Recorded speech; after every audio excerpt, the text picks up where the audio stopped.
Last class में हमने क्या पढ़ा था? तीन जनरल इक्वेशंस पढ़े थे केमिकल रिएक्शंस के। तो लास्ट वाला इक्वेशन क्या था कि एसिड प्लस बेस अगर रिएक्ट करता है तो क्या फॉर्म करता है? एसिड प्लस बेस रिएक्ट करने पे आपका फॉर्म करता है सॉल्ट प्लस वाटर। ठीक है, उसी तरीके से आपको ये एक रिएक्शन मिलेगा कि एसिड प्लस मेटल ऑक्साइड जब भी आप रिएक्ट करवाओगे तो आपको मिलेगा क्या?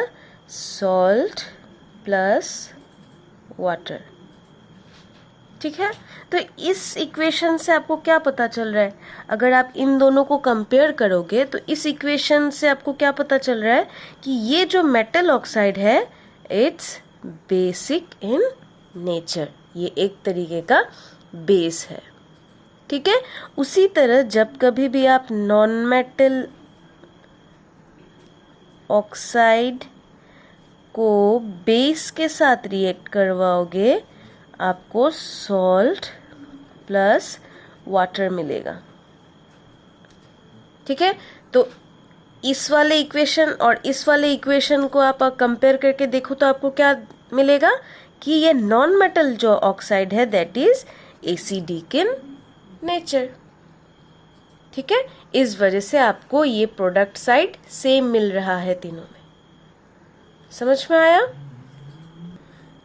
जैसे कि आप मेटल ऑक्साइड में Na2 अगर लो किसी भी एसिड के साथ आपको सॉल्ट प्लस वाटर मिलेगा। ठीक है, और यहाँ पे नॉन मेटल ऑक्साइड में जैसे कि आप लोग CO2 ले सकते हो।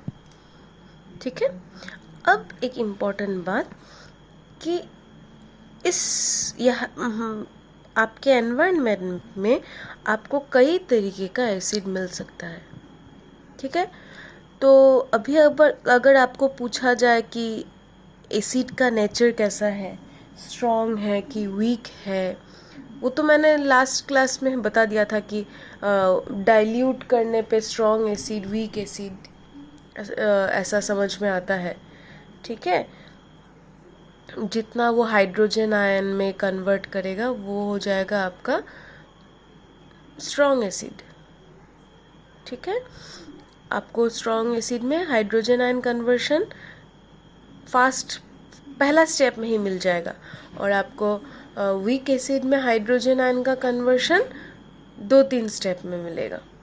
और सिमिलरली बेस का भी होता है, तो वो अलग चीज़ है। और यहाँ पे मैं जो डिस्कस करने वाली हूँ ये अलग चीज़ है। ये क्या होता है कि आपको इंडिकेटर एक है जिससे आपको पता चल सकता है कि कौन सा एसिड स्ट्रॉन्ग है और कौन सा एसिड वीक है। अगर मैंने आप लोगों को हाइड्रोजन आयन वाला कंसेप्ट नहीं बताया है तो मैं आपको अगले लेक्चर में बताऊंगी।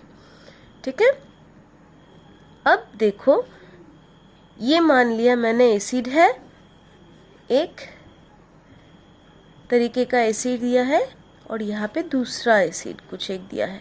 अब आपको अगर कोई पूछे कि कौन सा एसिड स्ट्रॉन्ग है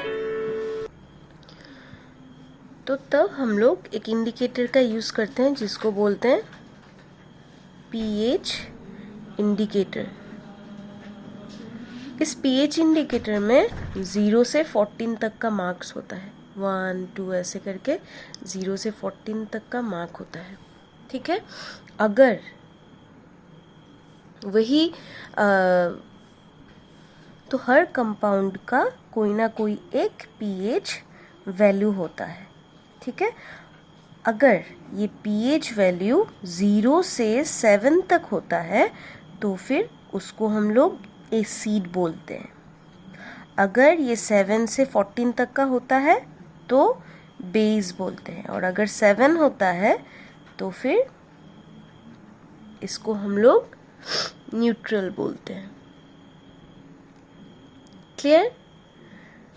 अब ये 0 से 7 तक क्या होता है? 7 में अगर न्यूट्रल है, 7 में क्या है? न्यूट्रल है, तो 7 से जितना वो 0 की तरफ जाएगा उसका एसिडिक नेचर बढ़ता जाएगा। सिमिलरली 7 में न्यूट्रल है और 14 में बेस है। 7 से जितना 14 की तरफ जाएगा वो उतना बेसिक होगा। इसका मतलब अगर आप लोगों को मैं बोलूँ कि एक कंपाउंड का pH वैल्यू 6 है और दूसरे का 1 है, सॉरी वो गलती से ये हो गया। अच्छा, मैंने क्या बोला कि अगर 7 से 0 तक जाएगा, जितना 0 की तरफ जाएगा वो उतना ही वो कंपाउंड एसिडिक होगा, और अगर 7 से 14 की तरफ जितना जाएगा वो उतना ही कंपाउंड बेसिक होगा। ठीक है। अब देखो, अगर दो आपको कंपाउंड दिया गया है, एक है 6 pH वैल्यू का, दूसरा है 1 pH वैल्यू का। अब आपको अगर मैं पूछूं कि कौन सा ज़्यादा एसिडिक है तो आप क्या बोलोगे? सोच लो, क्या होगा? 6 वाला will be less acidic then 1। क्यों? क्योंकि 0 की तरफ जितना जाता है उतना एसिडिक नेचर ज़्यादा होता है, उतना वो ज़्यादा स्ट्रांग होता है। इसका मतलब 0 pH वैल्यू जिसका रहेगा उसका वो एसिड ज़्यादा सबसे स्ट्रांग रहेगा। जो 14 जिसका pH वैल्यू रहेगा वो कंपाउंड सबसे ज़्यादा बेसिक प्रॉपर्टी दिखाएगा, वो स्ट्रांग बेस होगा। ठीक है। अगर अभी मैं पूछूं आपको कि एक का pH वैल्यू 8 है और दूसरे का 13 है, तो कौन सा ज़्यादा बेसिक होगा, कौन सा स्ट्रांग बेस होगा? 13 वाला। क्लियर? तो ये रहा pH इंडिकेटर के बारे में। अब देखो, आप जब कभी भी एसिड को डाइल्यूट करना चाहो, डाइल्यूट मतलब पानी का मिक्स करना, उसमें उसका कंसंट्रेशन को कमाना। ठीक है। आप जब कभी भी एसिड को डाइल्यूट करना चाहो तब आप हमेशा क्या करना चाहिए? आपको पानी में एसिड डालना चाहिए। कभी भी एसिड में पानी नहीं डालना चाहिए।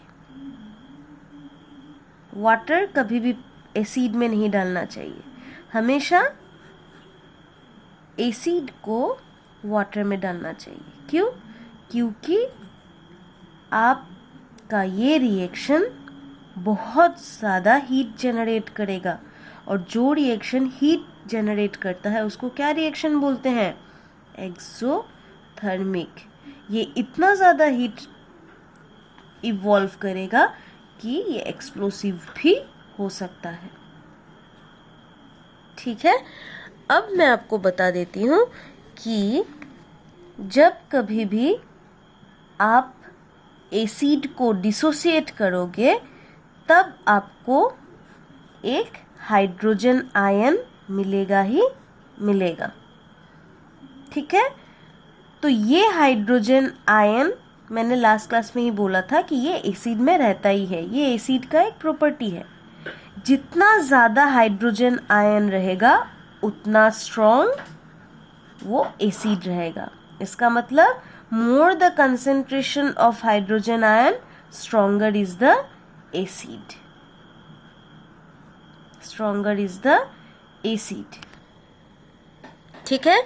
उसी तरह आप जब किसी भी बेस को डिसोसिएट करोगे तब आपको एक हाइड्रोक्साइड आयन मिलेगा, और इस हाइड्रोक्साइड आयन के कंसेंट्रेशन से आप उस बेस में से स्ट्रॉन्ग बेस या फिर वीक बेस निकाल सकते हो।